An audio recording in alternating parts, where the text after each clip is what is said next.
Israel is now using American fighter jets to drop American bombs on an Iranian embassy in Syria, both of which Iran and Syria are supported by Russia, and Russia, of course, is supported by China. Can you say World War III? I have been warning of the possibility of World War III now for well over 2 years, primarily as a result of the conflict between Russia and Ukraine and the extensive, undeniable, clear as day Western involvement in that conflict.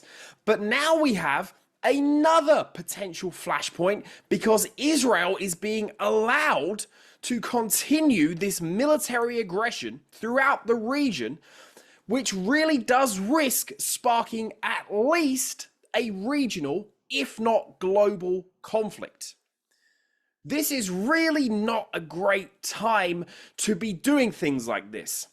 I'm Stuart Hooper, an independent lecturer and researcher in geopolitics. Please follow me here on X, on YouTube, wherever you're watching this video. It's free and it helps a lot. Remember to hit like and share this everywhere you possibly can. We need to get into the very real geopolitical ramifications of what just happened this week, because this goes far beyond Israel versus Iran. So let's take a look at some of these headlines. Let's see what's really going on. And let's see who actually did conduct this airstrike, because there have even been some people out there somehow that have been questioning whether or not this was actually Israel. Well, here we go. Pentagon says Israel conducted strike against Iran in Syria. Yes, the Pentagon has now said this. Sabrina Singh, the Pentagon's deputy press secretary, told reporters Tuesday that Israel was behind the airstrike in Damascus that has led Iran to say that it would retaliate. Quote, "The US did not conduct a strike in Damascus," said Singh. Quote, "I would refer you to the Israelis to speak to their strike." So the US has well and truly dropped the Israelis in this. What does that tell us? Well, it tells us that generals, military elites within the Pentagon are having very similar discussions to what you and I are having right here, right now. What they just did has a very real risk of dangerous escalation where the dominoes could fall, God only knows how, and lead to God only knows what. This is the level of seriousness that we are now dealing with. Now, of course, why is this so dangerous? Why is this so unprecedented? Because they bombed an embassy. You cannot bomb an embassy, a diplomatic outpost, which the hint is in the name. The idea is to do diplomacy, work through politics, talking to one another, as opposed to blowing one another up. And importantly, what is an embassy? Well, in international legal terms, it is the territory of said nation state. So Israel, I believe, essentially just declared war on Iran. Now, you can say that Israel's been at war with Iran for a very long time now, and even flip that around, that Iran has been at war with Israel for a very long time now. The question is, do you really want to escalate that? Do you really want to go down this road of bombing embassies to try to make a point? And something else that's not being discussed as extensively as it should be right now, take a look at this image. So this is what happened. This is in Syria, in Damascus. So here's part of the embassy building. Here's the part that was struck. Here's another building. Here are some probably apartment buildings over here. Everything else is intact. So now Israel has not only sent us down the path of perhaps a very dangerous escalation, but it's also just proven that it's very capable of using its top flight intelligence to conduct precision strikes against specific targets. Why can't you do that in Gaza, Israel? Again, the level of hubris here, the failure to see the consequences of what they have just done is unbelievable, truly unbelievable. And remember, you guys, I come from the field of political science where rationality is supposed to rule the day. Evidently not. And what has Iran said about all of this? Iran has said it will take, quote, countermeasures against the US and Israel over the recent airstrike in Syria, because this did kill these brigadier generals, two of them, so two of the top flight generals in the Iranian Revolutionary Guard, dead, killed in this airstrike, in this assassination, which is really what this was. And what does Iran says?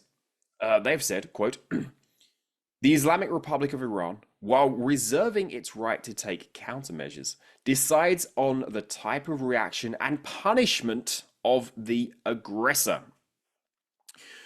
Foreign Minister, the Iranian Foreign Minister, this is like Antony Blinken or David Cameron getting up on TV and saying this, tweeted, quote, Israel's close ally must be held accountable. The United States. Here's the deal. If the United States, the United Kingdom, France, the Western world generally, does not put Israel on a very short leash immediately, this is going to spiral out of control. Even when we consider the fact that Iran itself probably doesn't want to do anything in response to this. To an extent, it can't, because if it does, itself is going to open a door. Iran itself is going to open the door to wider regional conflict. So it's going to have to do something, but it's probably going to be some proxy attack, some Iranian Shia militia group somewhere, maybe Hezbollah, maybe Hamas, whatever's left of Hamas at this point, is going to be sent on a mission to attack some American asset in the region, of which there are many bases, many ships, many troops stationed in places like Syria. Americans are probably going to die as a result of this. Israel needs to be brought under control in a military sense. That means no more arms shipments, period. End of discussion. But of course, we can't even have that discussion. Because if we return here to our headlines, to what's going on, let's take a look at this clip from Channel 4 News. Let's take a look at where these arms are coming from and what the United States thinks about supplying these arms to Israel. In the 5 years to 2023, 69% of major arms imported to Israel came from the US, with Germany making up 30% and Italy 1%. As for the UK, there have been no major arms sales picked up by the database recently. The UK government claims that UK source supplies represent just 0.02% of Israel's military imports, although the time frame wasn't given. In the face of such carnage, military support for Israel is becoming an increasingly difficult policy for the Biden administration to defend. Oh, but defend it they will. Here's Antony Blinken. The weapons, the systems that Israel has sought to acquire go to self-defense. It's also about the threats posed to Israel by Hezbollah, by Iran, by various other actors in the region, each one of which has vowed, one way or another, to try to destroy Israel. Does that look like self-defense? Does this look like self-defense? No, that's not self-defense. That is at least ethnic cleansing and probably genocide. As we now have multiple countries arguing, the United Nations arguing. I mean, look at that. How can Blinken get up at that podium and say that is self-defense? That is a response to Iran and Hezbollah and Hamas. There is no justifying this whatsoever. But of course, what also happened over the weekend, Biden quietly okays more 2,000-pound bombs and warplanes for Israel. More than 1,800 Mark 84 2,000-pound bombs, 500 Mark 82 500-pound bombs, as well as 25 F-35 fighter jets and engines, all worth a total of approximately $2.5 billion.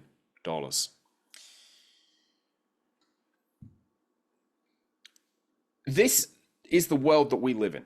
We live in a world where the United States, with one hand, gives Israel F-35s, 2,000-pound bombs, 500-pound bombs, all of the equipment that it needs to eradicate Gaza, eradicate Palestinians from the face of the earth, and with the other hand, drops aid to the people that its weapons are currently destroying. Unbelievable. Final thing to look at. Why is this going on? Who is in the American government? Who's responsible for this sort of thing? Well, here's a fantastic individual. Tim Walberg, Republican out of Michigan, on Gaza. We shouldn't be spending a dime on humanitarian aid. It should be like Nagasaki and Hiroshima. Get it over quick. Shall we listen to what the congressman has to say? I think we should. Are we spending our money to build a port for them? Yeah, it's Joe Biden's reason. We need to get humanitarian aid into Gaza. I don't think we should. I don't think any of our aid that goes to Israel to support our greatest ally, arguably maybe in the world, to defeat Hamas and Iran and Russia, and probably North Korea's in there and China too, with them and helping Hamas. We shouldn't be spending a dime on humanitarian aid. It should be like Nagasaki and Hiroshima. Get it over quick. Are we spending our money? There you go. And of course, he's not the first person to suggest such a thing. There was an Israeli politician that said Gaza should be nuked. I covered that in a video months back at this point, because this has been going on for months. And guess what?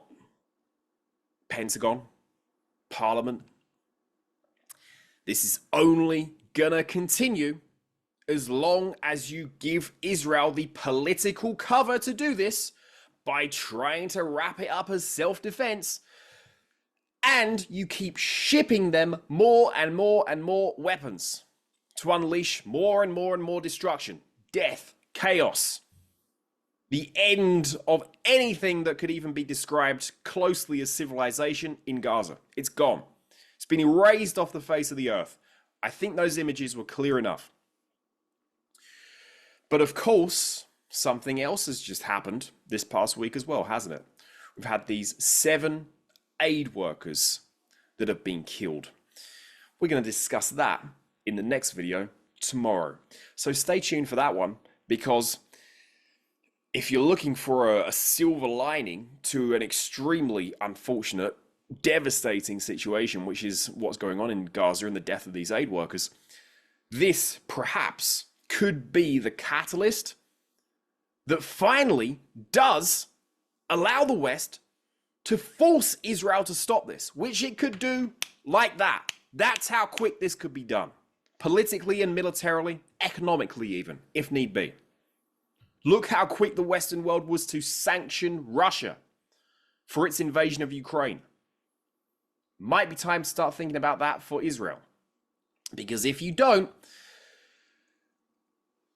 in terms of how bad this can get, 33,000 plus dead people, that's going to keep ticking up.